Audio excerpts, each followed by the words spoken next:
మావిగాన్ అంటే ఎవడో ఇంగ్లీషుడు మాట్లాడినట్టు మాట్లాడడం కదా. మనం ఆంధ్రలో అంటే మావిగాన్ అంటే మచిలీపట్నం, విజయవాడ, గన్నవరం అలా ఆయన అంట. ఆయన ఊహ తప్పు. అమరావతి అంటే ఆ అంటే అమ్మ, మా అంటే మనందరిది, ఓకే.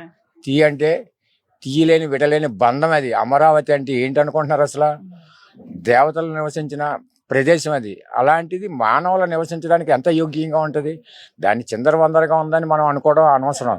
దాన్ని సరి చేసుకున్నాం అనుకో ఎంతో అభివృద్ధి చెందుతుంది. అమరావతిని వదిలేసి ఏదో మావిగన్నం ఆవిడికే వల్లకాడు వచ్చిన పరం అని చెప్పడం అది ఎంతవరకు సబు? అది అతనికి ఏమైనా పిచ్చబట్టిందే ఏంటి అది?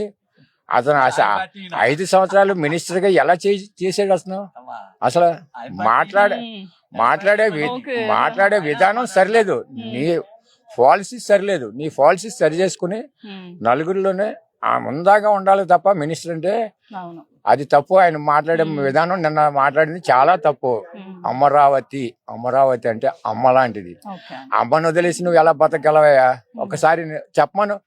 ఏ తల్లినైనా సరే బిడ్డ వదిలేసి బతకలేడు. అమరావతిని వదిలేసి నీ 3 ముక్కలాట ఆడావు. ఎంతవరకు? నీ ప్రభుత్వం ఏమైపోయింది? 11 స్థానాలకు పడిపోయావు. అది ఎంతవరకు కరెక్ట్? నీకు కూడా ఉంది కదా, నువ్వు ప్రజలకు చేసావు. చేయలేదు నేను ఎవడ అండవు.